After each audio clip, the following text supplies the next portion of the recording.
بسم اللہ الرحمن الرحیم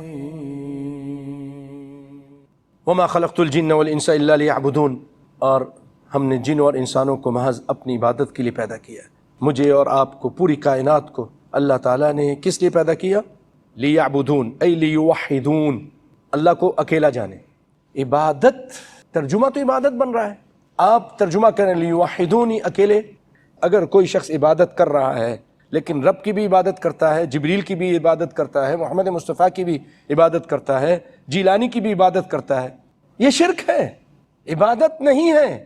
وہ عبادت نہیں جس میں اللہ کے ساتھ کسی کو شریک کر دیا جائے، وہ تو وبال جان ہے، وہ تو جہنم میں لے جانے کا سبب ہے۔ تو اسی لیے صحیح عبادت یہ ہے کہ اللہ کو اکیلے پوجو، ایک اکیلو اللہ۔ وَإِلَٰهُكُمْ إِلَٰهٌ وَاحِدٌ وَمَا أَرْسَلْنَا مِن قَبْلِكَ مِن رَسُولٍ إِلَّا نُوحِي إِلَيْهِ أَنَّهُ لَا إِلَٰهَ إِلَّا أَنَا فَاعْبُدُونِ۔ آپ سے پہلے سارے نبیوں کو یہ ہم نے وحی کی کہ جا کے قوم کو یہ بات پہنچا دیں، أَنَّهُ لَا إِلَٰهَ إِلَّا، کوئی الہ نہیں مگر میں اللہ، فَاعْبُدُونِ، اسی کی پوجا کرو، اس اکیلے کی پوجا کرو۔ اگر اکیلے کے ساتھ کسی کو شریک کر دیا پھر وہ عبادت نہیں رہے گی، عذاب بن جائے گا۔ غیر اللہ کی عبادت ہمارے اسلام میں نہیں ہے، اس کو مٹانے کے لیے اسلام آیا تھا۔ کتاب التوحید میں امام محمد بن عبد الوہاب رحمۃ اللہ علیہ نے جو کتاب التوحید لکھی ہے، سب سے پہلی آیت یہی نکل کی ہے، وما خلقت الجن والانس الا لیعبدون۔ ہماری پیدائش کا مقصد صرف ایک اللہ کی پوجا ہے۔ یاد رکھیے، شرک کو چھوڑ دیجئے، ایک اللہ پر توکل کرنے والے، اس کو ماننے والے بن جائیں، پھر کوئی بھی قوم آپ کے سامنے نہیں ٹھہر سکے گی۔ توحید میں اللہ نے بہت برکت رکھی ہے۔ ما اريد منهم من رزق وما اريد ان يطعمون، اللہ تعالیٰ یہاں فرما رہا ہے، میرے بندو میں تم سے یہ کہہ رہا ہوں کہ میں نے تم کو پیدا کیا میری عبادت کے لیے۔ اللہ تعالیٰ عبادت کے لیے اس لیے نہیں کہہ رہا آؤ نمازیں پڑھو پھر فیس دو تاکہ میرا کھانا پینا چلے۔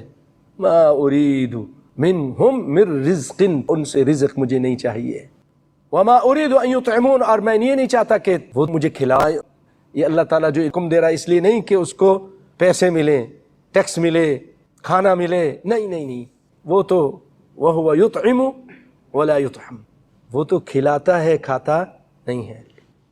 إِنَّ اللَّهُ هُوَ الرَّزَّاقُ ذُو الْقُوَّةِ الْمَتِينُ، وہی ہے جو روزی دینے والا ہے اور بہت بڑی قوت والا ہے، اللہ اکبر، اور زور آور ہے۔ ذو القوہ المتین، قوت والا اور زور آور ہے، وہ رب العالمین ہے، پوری دنیا کو روٹی روزی دینے والا ہے۔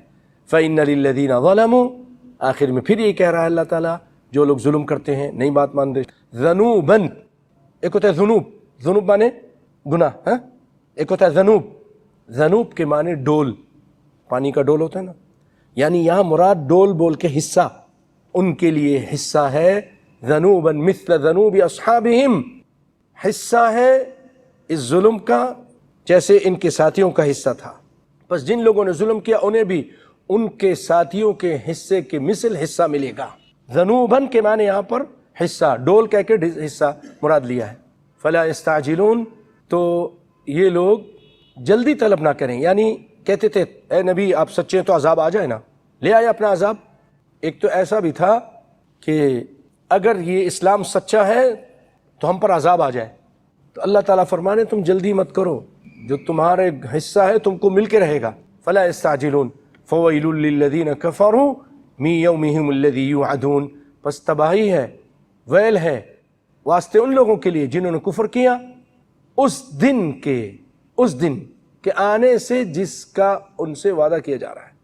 ویل ہے ان لوگوں کے لیے کفروا، جنہوں نے کفر کیا، من یومہم، وہ دن یعنی قیامت کے دن جس کا ان سے وعدہ کیا جا رہا ہے، جب وہ آ جائے گا تو پھر ان کا حساب کتاب ہوگا اور ان کو جہنم میں داخل کیا جائے گا۔ جلدی کرتے ہو۔